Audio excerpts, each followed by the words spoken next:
ನಮಸ್ತೆ ರಜನಿ ಅಡುಗೆ ಚಾನಲ್ಗೆ ಸ್ವಾಗತ. ಇವತ್ತು ನಾವು ಶಾವಿಗೆ ಪಾಯಸನ ಯಾವ ರೀತಿ ಮಾಡೋದು ಅಂತ ನೋಡೋಣ. ಅದಕ್ಕೆ ಬೇಕಾಗಿರೋ ಇಂಗ್ರೀಡಿಯೆಂಟ್ಸು, ನಾನು 2 ಕಪ್ಪು ಹಾಲು ತೊಗೊಂಡಿದ್ದೀನಿ, 1 ಕಪ್ಪು ಶುಗರ್ ತೊಗೊಂಡಿದ್ದೀನಿ, ಮತ್ತು ದ್ರಾಕ್ಷಿ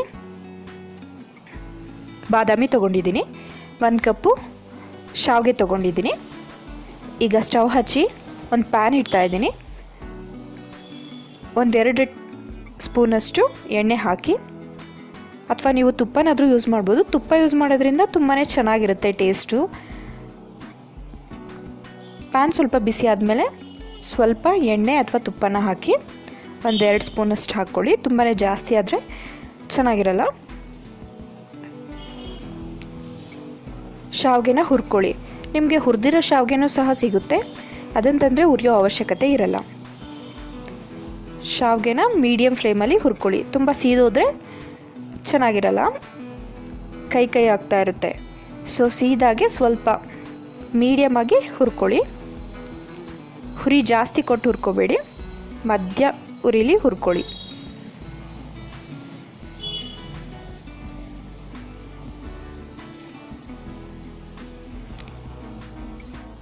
ಇದು ನಿಮಗೆ 1-2 ನಿಮಿಷ ಟೈಮ್ ತೊಗೊಳುತ್ತೆ. ಮೀಡಿಯಮ್ ಫ್ಲೇಮಲ್ಲಿ ಹುರ್ಕೊಳ್ಳಿ.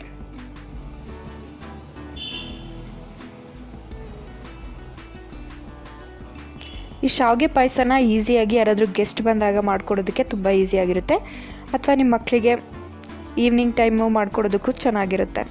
ಹಬ್ಬಗಳಲ್ಲೂ ಸಹ ಮಾಡ್ಬೋದು, ಬೇಗ ಆಗೋಗುತ್ತೆ ಹಾಲನ್ನು ಯೂಸ್ ಮಾಡಿ ಮಾಡ್ತಿರೋದ್ರಿಂದ.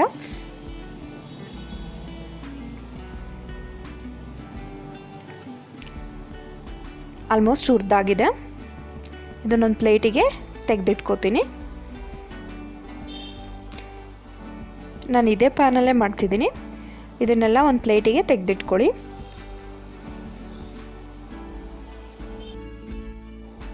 ಒಂದು ಪ್ಲೇಟಿಗೆ ತೆಗೆದಿಟ್ಕೊಂಡಿದ್ದೀನಿ. ಈಗ ಅದೇ ಪ್ಯಾನ್ಗೆ ಬಾದಾಮಿ ಮತ್ತು ದ್ರಾಕ್ಷಿನ ಹಾಕಿ ಸ್ವಲ್ಪ ತುಪ್ಪ ಹಾಕಿ ಹುರ್ಕೋತೀನಿ. ನೀವು 1 ಸ್ಪೂನ್ ಅಥವಾ 2 ಸ್ಪೂನಷ್ಟು ತುಪ್ಪ ಹಾಕ್ಕೊಳ್ಳಿ. ತುಪ್ಪ ಹಾಕೋದ್ರಿಂದ ಟೇಸ್ಟು ತುಂಬಾ ಜಾಸ್ತಿ ಆಗುತ್ತೆ, ಚೆನ್ನಾಗಿರುತ್ತೆ. ಫ್ಲೇವರ್ ಕೂಡ ತುಂಬ ಚೆನ್ನಾಗಿರುತ್ತೆ. ನಿಮಗೆ ಬೇಕಂದರೆ ಏಲಕ್ಕಿ ಸಹ ಹಾಕ್ಕೋಬೋದು. ಏಲಕ್ಕಿ ಪುಡಿ ಮಾಡಿ ಪಾಯಸದಲ್ಲಿ ಹಾಕ್ಕೋಬೋದು, ಅದು ಸಹ ಟೇಸ್ಟ್ ಎನ್ಹ್ಯಾನ್ಸ್ ಮಾಡುತ್ತೆ, ತುಂಬ ಚೆನ್ನಾಗಿರುತ್ತೆ ಟೇಸ್ಟು. ನೋಡಿ, ದ್ರಾಕ್ಷಿ ಎಲ್ಲ ದಪ್ಪ ಆಗಿದೆ.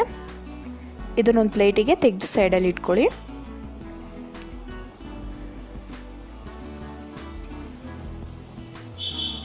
ನಾನು ಇದನ್ನೆಲ್ಲ ಒಂದು ಪ್ಲೇಟಿಗೆ ತೆಗೆದು ಸೈಡಲ್ಲಿ ಇಟ್ಕೋತೀನಿ.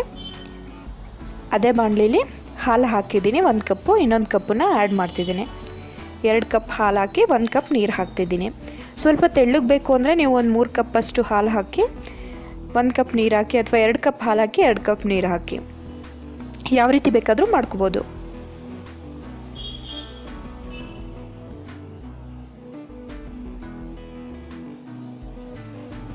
ನೀರು ಹಾಕ್ತಿದ್ದೀನಿ ನಾನು. ಇದು ಸ್ವಲ್ಪ ಕುದಿಯೋವರೆಗೂ ಬಿಡಬೇಕು. ಯಾಕೆಂದರೆ ಕೆಲವೊಂದು ಸತಿ ನಾವು ಕುದಿಯೋಕ್ಕೆ ಇಟ್ಟಾಗ ಹಾಲು ಒಡೆದೋಗ್ಬಿಡುತ್ತೆ. ಅದಕ್ಕೆ ಫಸ್ಟು ಕುದಿಬೇಕಾದ್ರೆ ಸಕ್ಕರೆನ ಮಿಕ್ಸ್ ಮಾಡೋದ್ರಿಂದ ನೀವು ಒಡೆದೋಗೋ ಚಾನ್ಸಸ್ಸು ಕಮ್ಮಿ ಆಗುತ್ತೆ, ಮತ್ತು ಒಡೆದೋದ್ರೆ ನೀವು ಬೇರೆ ಹಾಲನ್ನು ಬೇಕಾದ್ರೂ ಯೂಸ್ ಮಾಡ್ಕೋಬೋದು.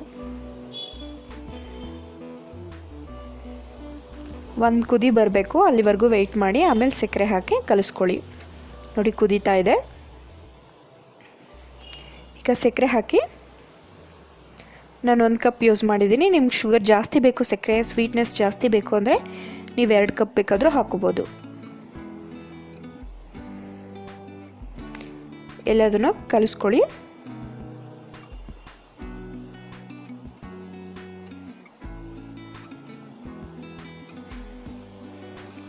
ಸಕ್ಕರೆ ನೀಟಾಗಿ ಕಲಿಸ್ಕೊಳ್ಳಿ.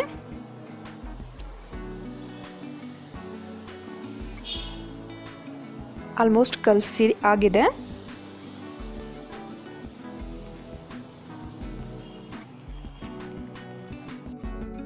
ಹುರಿದಿಟ್ಕೊಂಡಿರೋ ಶಾವಿಗೆನ ಸ್ವಲ್ಪನೇ ಮಿಕ್ಸ್ ಮಾಡಿ ಅದಕ್ಕೆ.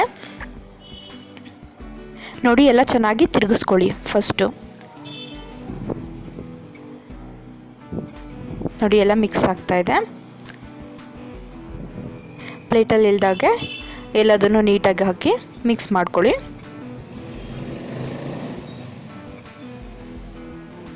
ಇದು ಸ್ವಲ್ಪ ಟೈಮ್ ತೊಗೊಳುತ್ತೆ ನಿಮಗೆ, 15ರಿಂದ 20 ನಿಮಿಷ. ಲೋ ಫ್ಲೇಮಲ್ಲಿ ಬೇಯಿಸ್ಕೊಳ್ಳಿ.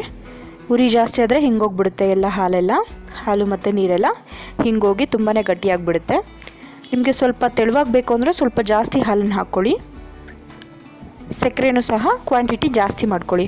ಇದರಿಂದ ಟೇಸ್ಟು ಚೆನ್ನಾಗಿರುತ್ತೆ, ತಿನ್ನೋದಕ್ಕೆ ಸಹ ತುಂಬಾ ಚೆನ್ನಾಗಿರುತ್ತೆ. ಶಾವಿಗೆ ಪಾಯಸ, ಸೆಮಿಯ ಪಾಯಸ.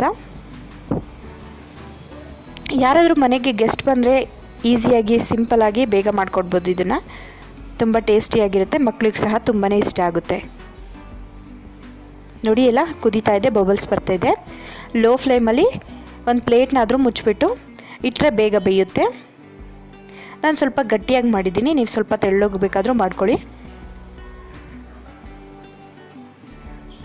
ನೋಡಿ ಎಲ್ಲ ನೀಟಾಗಿ ಕಲಿಸ್ಕೊಳ್ಳಿ, ಬೇಯೋದಕ್ಕೆ ಬಿಡಿ. ಲಾಸ್ಟಿಗೆ ನೀವು ಹುರಿದಿಟ್ಕೊಂಡಿದ್ದೀರಲ್ಲ ದ್ರಾಕ್ಷಿ, ಗೋಡಂಬಿನ ನೀವು ಹುರಿದಿಟ್ಕೊಂಡ್ರೆ ಅದನ್ನು ಹಾಕ್ಬೋದು. ನಾನು ಗೋಡಂಬಿನ ಕಟ್ ಮಾಡಿ ಹುರ್ಕೊಂಡಿದ್ದೀನಿ, ಅದನ್ನು ಹಾಕ್ತಿದ್ದೀನಿ. ಹೇಗಿತ್ತು ಅಂತ ತಿಳಿಸಿ. Thanks for watching. ನನ್ನ ಚಾನಲ್ನ ಸಬ್ಸ್ಕ್ರೈಬ್ ಮಾಡಿ, ಲೈಕ್ ಮಾಡಿ ಮತ್ತು ಶೇರ್ ಮಾಡಿ.